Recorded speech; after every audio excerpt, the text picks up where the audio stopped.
The phone buzzed on the passenger seat, its screen glowing with a text that sliced through the quiet hum of my car's engine. Meet me at the Grand Meridian Hotel. Room 412. We need to talk. My wife's name, Claire, blinked above the message. No, I love you. No explanation.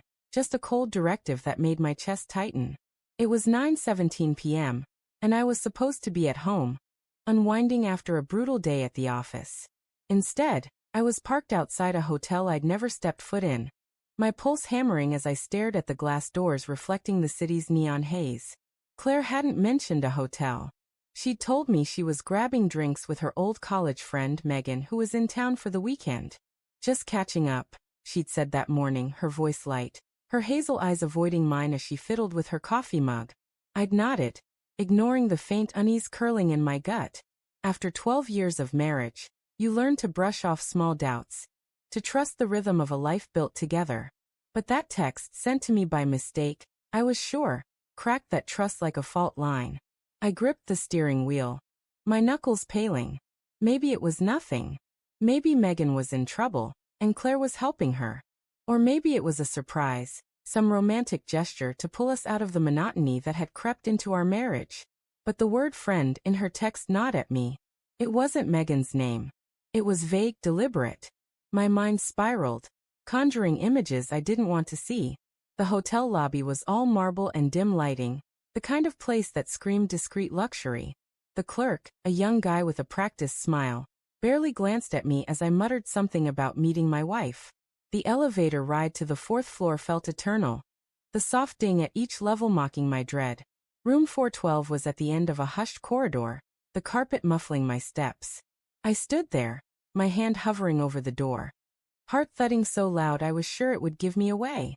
Then I heard it, a low laugh, unmistakably Claire's, followed by a deeper voice, male, murmuring something I couldn't make out. The world tilted. I knocked, sharp and loud, before I could talk myself out of it. The voices inside stopped. Footsteps approached, and the door swung open. Claire stood there, her hair loose, her blouse slightly untucked. Her face drained of color when she saw me, her lips parting but no words coming out. Behind her, a man I didn't know leaned against the dresser, a glass of wine in his hand.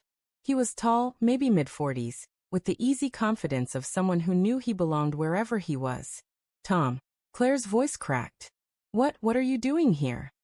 I got your text, I said, holding up my phone, my voice steady despite the storm inside me. Room 412. You wanted to talk. Her eyes flicked to the phone, then back to me, panic flashing across her face. That wasn't. I didn't mean to send that to you. The man cleared his throat, setting his glass down. Maybe I should go, he said, his tone too calm. Like this was just a minor inconvenience. Who the hell are you? I snapped, stepping into the room. The air smelled of her perfume and something sharper, whiskey maybe. The bed was untouched, but a bottle of wine and 2 glasses sat on the nightstand, a silent accusation. Tom, please, Claire said, grabbing my arm. Her touch, once so familiar, felt foreign now. This isn't what it looks like. Then what is it? I pulled away, my voice rising. Because it looks like you're in a hotel room with some guy I've never seen, lying to me about where you were tonight. She glanced at the man, who gave her a small nod, like they'd rehearsed this. This is David, she said, her voice trembling. He's a colleague. We were just discussing a project. A project? I repeated, the word tasting bitter. At 9 at night. In a hotel room. With wine. David stepped forward, offering his hand like we were at a networking event. I'm with the firm's Chicago branch. Claire and I have been working on a merger. It's sensitive, so we needed privacy. I ignored his hand, my eyes locked on Claire. You told me you were with Megan. She flinched, her hands twisting together. I didn't want you to worry. You've been so stressed with work, and I thought. Stop. I cut her off, my voice low but shaking. Don't lie to me. Not now. The room felt too small, the walls closing in. I wanted to believe her, to cling to the life we'd built. The late-night talks, the way she'd curl into me during thunderstorms, the dreams we'd whispered about starting a family. But the truth was in her eyes, in the way she couldn't hold my gaze. Claire, I said, softer now, pleading. Just tell me what's going on. She sank onto the edge of the bed, covering her face with her hands. For a moment, the only sound was the faint hum of the air conditioning. Then she looked up, her eyes glistening. I didn't mean for this to happen, she whispered. David and I, it started as nothing. Just work. But then we started talking, really talking, and I felt seen. Like I mattered again. Her words hit like a punch, stealing my breath. You didn't feel that with me? She shook her head, tears spilling over. You're always working, Tom. Or distracted. We don't talk anymore, not like we used to.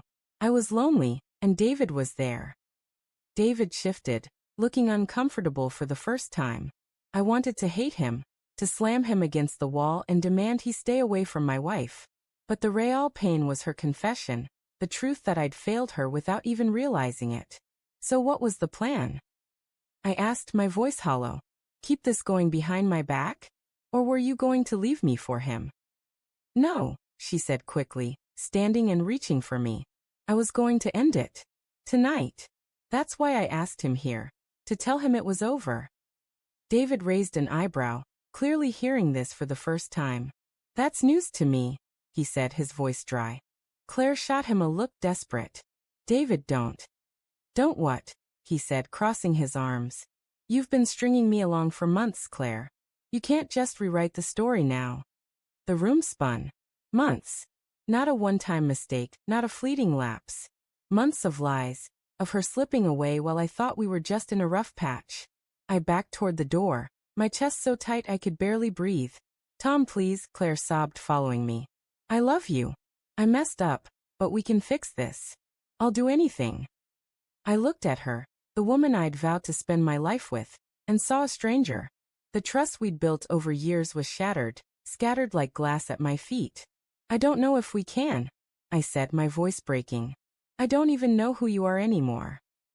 I turned and walked out, her cries echoing behind me. The elevator ride down was a blur, my mind replaying every moment. Her laugh, her lies, the way David's presence had tainted everything. Outside, the night air was cool, but it did nothing to ease the fire in my chest. I drove aimlessly, the city lights streaking past. My phone buzzed with her calls, her texts, but I couldn't face them. Not yet. I thought about the life we'd planned, the house we'd bought, the dreams we'd shared. Could I forgive her? Could I rebuild what she'd broken? Or was this the end? The moment our story fractured beyond repair? I pulled over near a quiet park, the same one where we'd had our first date. I sat on a bench, staring at the stars, my heart a battlefield of love and betrayal. Claire's excuse, that she'd felt unseen, haunted me. Had I been blind to her pain? Or was her choice a betrayal too deep to mend? As dawn crept over the horizon, painting the sky in soft pinks, I made no decision. The pain was too raw, the wound too fresh. But one truth settled in my bones. Whatever came next, I'd face it with open eyes. No more illusions. No more trust handed out blindly. The man who'd walked into that hotel room was gone. And whoever emerged from this heartbreak would be someone new.